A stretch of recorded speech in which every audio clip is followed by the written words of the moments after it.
بسم اللہ الرحمن الرحیم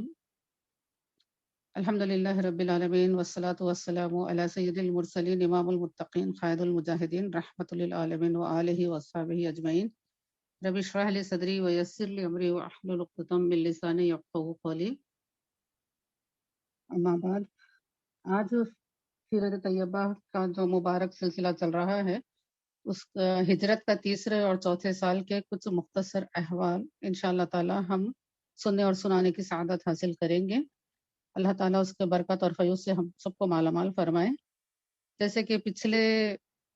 سلسلے میں ہم نے دوسرے سال کے احوال دیکھے تھے جس میں غزوہ بدر ہوا تھا، اور غزوہ بدر یعنی جنگ بدر میں کافروں کو شکست ہوئی تھی، اور ابو سفیان کا جو تجارتی قافلہ تھا وہ بچ کر مکہ پہنچ چکا تھا۔ وہ قافلے میں بہت سا مال تھا، قریب 1000 اونٹ تھے جس کے اوپر مال لدا ہوا تھا، لیکن میدان جنگ میں کافروں کو شکست ہوئی تھی، ان کے بڑے بڑے سردار مارے گئے تھے، اور مکے والے اس شکست پر بہت رنجیدہ تھے۔ اس ہزیمت کی وجہ سے وہ جو زخ کھا چکے تھے، بہت صدمہ ان کو برداشت کرنا پڑا تھا، لیکن وہ اس کو ظاہر کرنا بھی نہیں چاہتے تھے، کہ مسلمانوں کو یہ بتانا نہیں چاہتے تھے کہ تم نے اتنی فتح حاصل کی ہے اور ہم کو اتنا غم حاصل کیا ہوا ہے۔ اور اس کے لیے انہوں نے یہ کیا کہ بدر کا انتقام لینے کے لیے بدر کے فوری بعد سے اپنی جنگی حکمت عملی شروع کی، ساز و سامان اکٹھا کرنا شروع کیے۔ تو وہ قافلہ جو تجارت کا تھا، ابو سفیان کی سرداری میں جو آیا تھا، مکہ پہنچ چکا تھا،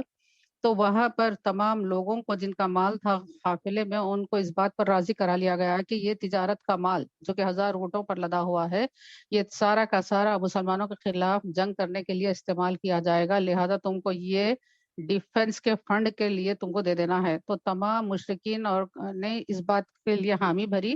اور پھر اس کے بعد والنٹری خدمات لینے کے لیے بھی انہوں نے قبائل میں اعلان کیا، ان لوگوں کی تائید حاصل کرنے کے لیے مختلف قبیلوں کا تعاون حاصل کیا، اور یہ پوری کوشش اس طریقے سے کرتے رہے پورا سال۔ اور جب ان کی کوشش مکمل ہو گئی تو یہ لوگ مدینہ منورہ پر حملہ کرنے کی تیاری پوری اختتام پر تھی۔ تو یہ باتیں دیکھ کر حضرت عباس رضی اللہ تعالیٰ عنہ، جو کہ نبی کریم صلی اللہ علیہ وآلہ وسلم کے چچا ہیں، یہ ساری حمل و نقل و حرکت کو آپ دیکھ رہے تھے، جنگ تیاریوں کو آپ مشاہدہ فرما رہے تھے، اور یہ دیکھ کر آپ نے فوراً ایک خط لکھا، اور ایک قاصد کے ذریعے یہ خط خدمت رسول اللہ صلی اللہ علیہ وآلہ وسلم میں روانہ کیا، قاصد کے ذریعے مدینہ منورہ کی طرف۔ اور وہ قاصد نہایت پھرتی اور تیزی کے ساتھ مدینہ منورہ مکے سے صرف 3 دن کے اندر پہنچ گئے، اور رسول اللہ صلی اللہ علیہ وآلہ وسلم کو حضرت عباس کا وہ خط دے دیا۔ وہ خط میں جو متن تھا، جو لکھا گیا تھا، وہ دیکھ کر رسول اللہ صلی اللہ علیہ وآلہ وسلم اپنے صحابہ سے مشورہ کیے، اور تمام صحابہ بہت مستعد رہ رہے تھے، ہر کوئی حفاظت کی سوچ رہا تھا، حتیٰ کہ مسلمان جب نماز بھی پڑھتا تھا تو اپنے ساتھ وہ ہتھیار رکھ کر نماز پڑھ رہے تھے، کیونکہ ایک اطلاع جو آ چکی تھی کہ ایک جنگی مہم کے طور پر قریش مدینے پر حملہ آور ہونے والے ہیں، تو اس طریقے سے احتیاط کے ساتھ مسلمان اپنے دن اور رات گزار رہے تھے۔ اور مدینے کو جب یہ اطلاع پہنچی، مکی لشکر نکل چکا ہے اور وہ ابوا کے مقام پر پہنچ چکا تھا، تو ہند جو کہ ابو سفیان کی بیوی تھی، اس نے یہ کہا کہ رسول اللہ صلی اللہ علیہ وآلہ وسلم کی والدہ ماجدہ کی جو خبر انور تھی اس کو کھیڑ دیا جائے، نعوذ باللہ من ذالک۔ تو دوسرے لوگوں نے، اللہ تعالیٰ نے دوسرے لوگوں کے دلوں میں ان کے رعب ڈال دیا، ہیبت ڈال دی۔ ان لوگوں نے کہا کہ نہیں، اگر ہم یہ کریں گے تو معاملہ بہت خراب ہو جائے گا، اور وہ اس فعل خبیث سے اپنے آپ کو بچاتے ہوئے، جو کہ مشرکین اور کفار ہے، پھر بھی انہوں نے اپنے آپ کو اس فعل خبیث سے بچا لیا کہ ایک اللہ کے پیغمبر کی والدہ کی خبر کو کھاڑے۔ تو بہرحال آپ اس سے اندازہ کر سکتے ہیں کہ مزارات کی عظمت کا تقدس کتنا ہوتا ہے۔ تو یہ آگے بڑھے اور اس سے اپنے آپ کو بچاتے ہوئے، اور جب آگے بڑھ رہے تھے، ادھر مدینے میں اطلاعات مسلسل مل رہی تھی، وہاں پر بھی پورے ایک پیغام رسانی کا بہترین نظام موجود تھا۔ رسول اللہ صلی اللہ علیہ وآلہ وسلم کو ایک ایک پل کی خبر، ان کے حمل اور نقل و حرکت کی خبر پہنچ رہی تھی۔ تو آپ نے صحابہ سے کی ایک مجلس طلب کی، جس کے اندر مشورہ کیا گیا کہ ان حالات میں کیا کرنا چاہیے، اور اس میں آپ نے اپنا ایک خواب بھی بیان کیا کہ میں نے یہ خواب دیکھا ہے۔ آپ نے بتایا کہ میں نے یہ دیکھا کہ کچھ گائیں ذبح کی جا رہی ہیں، اور میں نے یہ دیکھا کہ میری تلوار کے سرے پر کچھ شکستگی ہے، یعنی کہ اس میں کچھ تڑک آ گئی ہے، اور یہ بھی دیکھا کہ میں نے اپنے ہاتھ ایک محفوظ زرہ میں داخل کیا ہے۔ پھر آپ صلی اللہ علیہ وآلہ وسلم نے گائے کی یہ تعبیر بتائی، یعنی کہ گایوں کو جو ذبح کیا جا رہا ہے اس کی یہ تعبیر بتلائی کہ کچھ صحابہ رضی اللہ عنہم اجمعین قتل کیے جائیں گے، اور تلوار میں جو شکستگی تھی اس کی یہ تعبیر آپ صلی اللہ علیہ وآلہ وسلم نے بتائی کہ میرے گھر کا کوئی آدمی شہید ہوگا۔ اور پھر آپ نے جو محفوظ زرہ کے اندر ہاتھ ڈالنے کی بات تھی اس کی یہ تعبیر بتلائی کہ شہر مدینہ محفوظ رہے گا انشاءاللہ تعالی۔ پھر اس کے بعد آپ نے صحابہ اکرام کے سامنے دفاعی حکمت عملی کے متعلق اپنی رائے پیش کی کہ مدینے سے باہر نہیں نکلیں گے بلکہ شہر کے اندر ہی قلعہ بند ہو جائیں گے، اور مشرکین اپنے کیمپ میں مقیم رہتے ہیں تو بے مقصد اور برا قیام ہوگا، یعنی کہ ان سے مقابلہ بازی نہیں ہوگی، وہاں پر ٹھہرے ٹھہرے ان کے رسد کے اور غذائی اجناس وغیرہ پورے ختم ہوتے رہیں گے، جب نکلیں گے نہیں اور مقابلہ نہیں ہوگا تو وہ اپنے مقصد میں ناکام ہوں گے۔ اور اس وقت ابی بن عبداللہ بن ابی جو تھا، وہ رئیس المنافقین جس کو کہا جاتا ہے، راس المنافقین جس کو کہا جاتا ہے، اس نے بھی یہ بات سے اتفاق کیا تھا کہ مدینے کے اندر ہی رہ کر ہم مقابلہ کریں گے، لیکن اس کی نیت خراب تھی، وہ کچھ اور سوچ رہا تھا۔ وہ یہ سوچ رہا تھا کہ اس طریقے سے میں مقابلے میں جانے سے بچ جاؤں گا، اور میری جو حقیقت ہے، جو منافقت ہے، وہ اللہ کے رسول صلی اللہ علیہ وسلم کے سامنے ظاہر بھی نہیں ہوگی، اس لیے وہ جنگ سے بچنا چاہتا تھا۔ لیکن وہ صحابہ جو بدر میں شرکت سے رہ چکے تھے، یا وہ صحابہ جو بدر میں اپنی بہت جوانمردی کے جوہر دکھائے تھے، وہ پھر سے اللہ کی راہ میں قتال کرنے کے لیے اپنے آپ کو بے چین محسوس کر رہے تھے، اور انہوں نے کہا کہ یا رسول اللہ، ہم تو اس دن کی تمنا کرتے تھے کہ ہم اللہ سے دعائیں مانگا کرتے تھے کہ ہم کو ایسا موقع عطا کرے کہ ہم اللہ کی راہ میں نکلیں اور کافرین اور کفار اور مشرکین کے ساتھ ہم دو دو ہاتھ کر لیں، اور اللہ کی راہ میں ہم کو شہادت نصیب ہو۔ اور جب اللہ تعالی ہم کو یہ موقع عنایت کیا، نکلنے کا وقت آیا تو ہم باہر نکلیں گے، کیونکہ کفار یہ نہ سمجھیں کہ ہم بزدل ہو گئے، ہم ڈر گئے ہیں، ہم ان سے ڈر کر نہیں نکلے ہیں، یہ خیال کفار نہ کریں، اس لیے ہم کو نکلنا چاہیے۔ اور ان صحابہ کی فہرست میں حضرت حمزہ رضی اللہ تعالیٰ عنہ بھی تھے، جو کہ رسول اللہ صلی اللہ علیہ وآلہ وسلم کے چہیتے چچا تھے۔ آپ نے بھی یہی رائے ظاہر کی کہ انشاءاللہ ہم جا کر اپنے جوہر ان کو بتائیں گے، اور اکثریت کی رائے کو رسول اللہ صلی اللہ علیہ وسلم نے اختیار فرمایا، حالانکہ آپ کی مرضی یہ نہیں تھی باہر نکل کر لڑنے کی، لیکن جب صحابہ اکرام میں سے زیادہ میجورٹی کی جو رائے آئی تھی، آپ نے اس کو اختیار کیا، اور یہاں پر ہم کو ڈیموکریسی کا درس دیا گیا، مشورے کی اہمیت بتائی گئی، مشوروں میں جو زیادہ کی جو رائے ہوتی ہے اس کو اختیار کرنے کا درس دیا گیا۔ تو پھر رسول اللہ صلی اللہ علیہ وآلہ وسلم آپ اپنے حجرہ مبارک میں تشریف لے گئے، عصر کی نماز پڑھنے کے بعد، اور لوگ جب جمع ہو چکے تھے تو آپ نے اندر تشریف لے گئے، اور آپ کے ساتھ حضرت ابوبکر صدیق اور حضرت عمر فاروق بھی تھے، جو رسول اللہ صلی اللہ علیہ وآلہ وسلم کے سر پر امامہ باندھنے اور آپ کو لباس پہنانے میں مدد کی ہے۔ اور رسول اللہ صلی اللہ علیہ وآلہ وسلم نے تلوار حمائل کی، اور آپ زرہ پہن لیے، اور جب آپ باہر تشریف لانے تک ایک صحابی حضرت سعد بن معاذ نے لوگوں سے یہ کہا کہ تم لوگوں نے رسول اللہ صلی اللہ علیہ وآلہ وسلم پر اپنی رائے کو مسلط کیا ہے، رسول اللہ صلی اللہ علیہ وآلہ وسلم کی رائے الگ تھی، اور تم لوگوں نے اپنے جوش ایمانی کی وجہ سے، شہادت کی تمنا کی وجہ سے اپنی رائے کا اظہار کر کر رسول اللہ صلی اللہ علیہ وآلہ وسلم کی مرضی کے خلاف اپنی رائے دی ہے، اور آپ جو ہے جنگی لباس زیب تن کر کر تشریف لائے ہیں، تو ہم کو سوچنا چاہیے تھا۔ تو یہ سن کر صحابہ نادم ہو گئے، اور جب رسول اللہ صلی اللہ علیہ وآلہ وسلم آپ حجرہ مبارک سے تمام جنگی ذرہ بختر پہنے ہوئے آپ باہر تشریف لائے، تو صحابہ نے عرض کیا کہ یا رسول اللہ، ہمیں آپ کی مخالفت نہیں کرنی چاہیے تھی، آپ وہی فیصلہ فرمائیے جو آپ کو پسند ہو، آپ وہی کیجئے جو آپ کی رائے ہو، اگر آپ کو یہ پسند ہے کہ مدینے میں رہیں تو آپ ایسا ہی کیجئے۔ رسول اللہ صلی اللہ علیہ وآلہ وسلم نے فرمایا، کوئی نبی جب اپنا ہتھیار لے لیتا ہے تو اس کے لیے یہ مناسب نہیں کہ اسے اتارے جب تک کہ اللہ اس کے دشمن کے درمیان فیصلہ نہ فرما دے، یعنی کہ ایک نیت ہو گئی ہے کہ اب اللہ کے دشمنوں سے مقابلے کے لیے جانا ہے، تو اب اس کے بعد یہ جنگی لباس اتارا نہیں جا سکتا ہے۔ تو اس طریقے سے رسول اللہ صلی اللہ علیہ وآلہ وسلم نے یہ الفاظ فرمائے اور پھر اپنے لشکر کو 3 حصوں میں تقسیم فرمایا، اور ایک جو کہ مہاجرین کا دستہ تھا اس کا پرچم حضرت مصعب بن عمیر رضی اللہ تعالیٰ عنہ کو عطا کیا۔ قبیلہ اوس جو کہ انصار کے صحابہ تھے اس کا علم حضرت اسید بن حضیر کو عطا فرمایا۔ قبیلہ خزرج کا دستہ کا علم حباب بن منذر رضی اللہ تعالیٰ عنہ کو عطا فرمایا، اور یہ واقعہ 3 ہجری کا ہے، شوال کا ہے۔ رسول اکرم صلی اللہ علیہ وآلہ وسلم احد کی طرف اپنے قافلے کے ساتھ رواں دواں ہیں۔ احد کیا ہے؟ احد ایک پہاڑ کا نام ہے۔ جو بہنیں حج اور زیارت مدینہ منورہ سے باریاب ہوئی ہیں وہ جانتی ہیں کہ احد مدینہ طیبہ کے نواح میں واقع ایک پہاڑ کا نام ہے، اور رسول اللہ صلی اللہ علیہ وآلہ وسلم نے اس کے متعلق احادیث ارشاد فرمائی ہیں۔ آپ نے یہ فرمایا کہ احد وہ پہاڑ ہے جو ہم سے محبت کرتا ہے اور ہم اس سے محبت کرتے ہیں۔ اور پھر ایک یہ صحیح بخاری کی حدیث شریف ہے، اور ایک حدیث شریف ہے جو کہ صحیح بخاری کی ہے۔ ایک مرتبہ نبی اکرم صلی اللہ علیہ وآلہ وسلم حضرت صدیق اکبر، حضرت عمر رضی اللہ تعالیٰ عنہ اور حضرت عثمان غنی کے ہمراہ اس پر تشریف فرما ہوئے، یعنی احد پر، تو وہ اپنے مخدر پر ناز کرتے ہوئے فرط مسرت سے جھومنے لگا۔ پہاڑ آپ جو دیکھے ہیں، پہاڑ آپ اندازہ کیجئے کتنا بڑا پہاڑی سلسلہ ہے احد کا، ایک چھوٹا پہاڑ نہیں ہے، کافی بڑا اور اچھا چوڑائی والا پہاڑ ہے یہ اس کا سلسلہ ہے۔ اور یہ پہاڑ پر جب اللہ کے رسول صلی اللہ علیہ وآلہ وسلم کے قدم میمنت وہاں پر آئے تو پہاڑ خوشی سے جھومنے لگا، تو رسول اللہ صلی اللہ علیہ وآلہ وسلم نے اپنے قدم مبارک کو پہاڑ پر مار کر اس سے فرمایا، اے احد تھم جا، تجھ پر نبی ہے،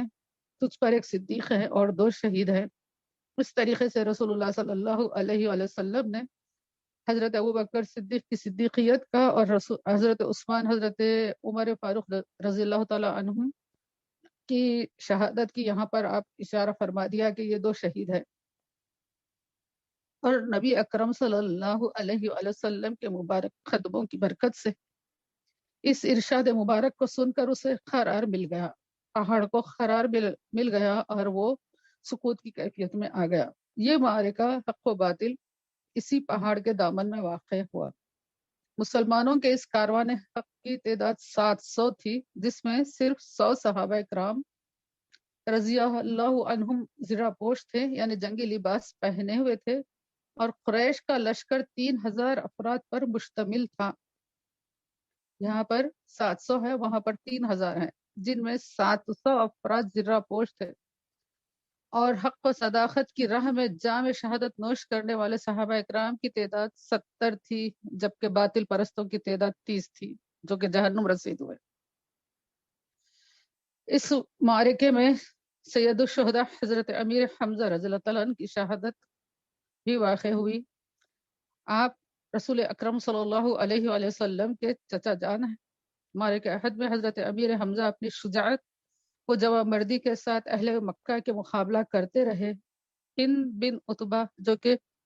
ابو سفیان کی بیوی تھی، اس کا ایک غلام تھا جس کا نام وحشی تھا، اس نے اس کو بھی اس معرکے میں لایا تھا، اور اس کو یہ شرط بتائی تھی کہ اگر وحشی کو یہ کہا تھا کہ اگر تو رسول اکرم صلی اللہ علیہ وسلم کے چچا حضرت امیر حمزہ کو تو قتل کرتا ہے، میدان جنگ میں ان کو مارتا ہے، تو میں تجھ کو غلامی سے آزاد کر دیتی ہوں۔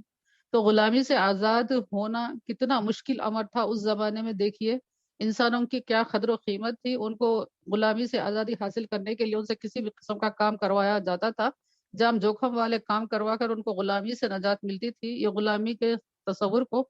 ہمارے آخر رحمت للعالمین صلی اللہ علیہ وآلہ وسلم کے صدقے میں اسلامی تعلیمات کی مساوات کی تعلیمات کے سلسلے میں یہ سسٹم ختم ہوا ہے۔ تو بہرحال یہ وحشی اس شرط کے ساتھ میدان میں شریک ہوئے، اور ہند نے کہا کہ اس میں تم ان کو شہید کر دو تو میں تمہیں آزاد کر دوں گی۔ تو لہٰذا اب وہ اپنے مقصد میں لگا رہا، حضرت حمزہ کے تعاقب میں وہ مسلسل مصروف رہا، اور موقع کی تلاش تھی۔ جیسے ہی حضرت امیر حمزہ وہ یہ چاہ رہے تھے کہ جو کہ کفار کے قافلے کا سردار ہے ابو سفیان، اس کو ختم کروں، اس وقت وحشی نے آپ کو چھپ کر سامنے آ کر وہ مقابلہ نہیں کیا، چھپ کر ایک مقام پر سے حضرت امیر حمزہ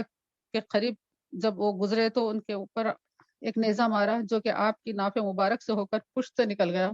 اور آپ جام شہادت نوش فرمائے۔ اور اس کے بعد ہندا نے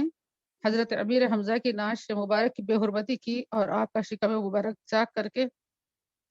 اس سے جگر کو نکالا اور چبا کر نگلنا چاہا، لیکن وہ نگل نہ سکی۔ بعد میں اللہ تعالیٰ نے وحشی اور ہندا کو نعمت اسلام سے سرفرازی عطا کی، جو کہ رسول اکرم صلی اللہ علیہ وآلہ وسلم کے سامنے فتح مکہ کے وقت اسلام قبول کیے۔ اور پھر اسی غزوہ احد کے معرکے میں حضرت حنزلہ بھی شریک تھے، جو کہ جن کا نکاح نہ ہو کر کچھ ہی دن ہوئے تھے یا اسی رات ان کا نکاح ہوا تھا۔ جیسے ہی منادی مکے کی گلیوں میں اعلان کر رہا تھا کہ رسول اللہ صلی اللہ علیہ وآلہ وسلم نے اہل ایمان کو جہاد میں شرکت کے لیے بلایا ہے، تو حضرت حنزلہ فوراً ہی اپنے گھر سے اپنی تلوار لے کر نکلے، میدان جنگ کی طرف روانہ ہوئے اور شریک معرکہ ہو گئے۔ اور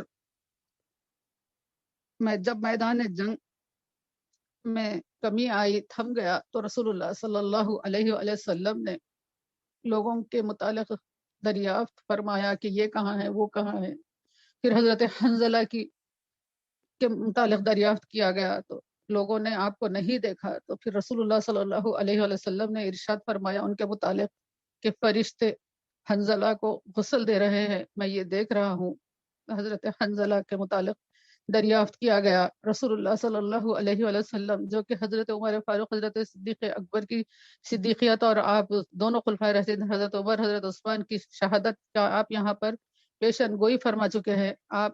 اپنے اس صحابی کے متعلق بھی آپ جانتے تھے، لیکن آپ لوگوں کو بھی آگاہ کرنا چاہتے تھے کہ معاملہ کیا ہے۔ تو یہ حضرت حنزلہ وہ خوش نصیب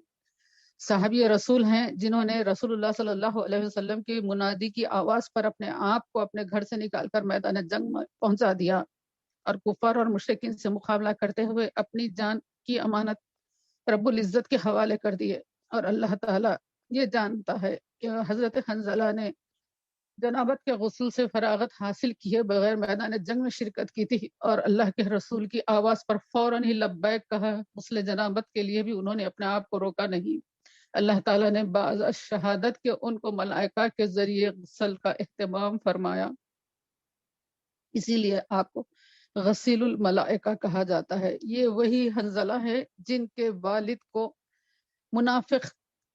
اور فاسق و فاجر کے لقب سے تاریخ اسلام میں بتایا جاتا ہے۔ تو اس سے ظاہر ہوتا ہے کہ ہر ایک کے عمل کے لیے وہ خود ذمہ دار ہوتا ہے۔ حضرت مصعب بن عمیر بھی وہ خوش نصیب صحابی ہے جو کہ اس میدان کارزار میں اپنی جان بھی جان آفرین کے سپرد کیے۔ اہل اسلام میں کا پرچم، مہاجرین کے دستے کا پرچم حضرت مصعب بن عمیر رضی اللہ تعالیٰ عنہ کے ہاتھ میں تھا۔ یہ وہ مہاجر صحابی ہیں جو کہ اسلام لانے سے پہلے شہزادوں کی طرح زندگی گزارا کرتے تھے، جن کے جوتوں کے بھی تذکرے کتب میں محفوظ ہیں کہ یہ بہت قیمتی جوتے پہنا کرتے تھے، بہت قیمتی عطر لگایا کرتے تھے۔ وہ گلی میں سے گزر جاتے تو لوگ وہاں سے جب گزرتے تو کہتے تھے کہ یہاں سے مصعب گزرے ہیں، ایسی خوشبو والا عطر وہ استعمال کرتے تھے۔ یہ مصعب بن عمیر ہیں جو کہ مبلغ اسلام بن کر مدینہ طیبہ رسول اللہ صلی اللہ علیہ وآلہ وسلم کے حکم پر مدینہ طیبہ ہجرت کرتے ہیں آقا کی ہجرت سے پہلے۔ اور پھر اس میدان کارزار میں آپ علم بردار اسلام بنے، اسلام کا پرچم آپ کے ہاتھ میں ہے، اور دشمن کا اس وقت یہ قاعدہ تھا کہ علم بردار پر حملہ کیا جائے، میر کاروان پر حملہ کیا جائے۔ تو حضرت مصعب بن عمیر پر جب حملہ کیا گیا تو آپ کا دایاں ہاتھ پر ایسا وار پڑا کہ جس کی وجہ سے آپ کا دایاں ہاتھ کٹ گیا۔ اور یہ مجاہد اسلام جو کہ اسلام کی پاسبانی کے لیے، اس کے مقصد کے لیے اپنی زندگی تھی، اپنی زندگی حوالے کرنی تھی، بھلا وہ اسلام کا پرچم کس طریقے سے نیچے گرنے دیتے۔ اپنا ہاتھ کٹ رہا ہے، کتنی تکلیف ہوتی ہے۔ ایک چھری سے اگر ہمارا ہاتھ کٹتا ہے ترکاری بناتے ہوئے، پیاز کاٹتے ہوئے، تو ہم فوری چھری بھی پٹکتے ہیں، ترکاری پٹکتے ہیں، اپنے کچن سے باہر نکلتے ہیں۔ یہ صحابی رسول ہیں، ان کے ایمان کا یہ جذبہ ہے، ان کے خون کی یہ حرارت ہے، ان کے زندگی کا یہ مقصد ہے۔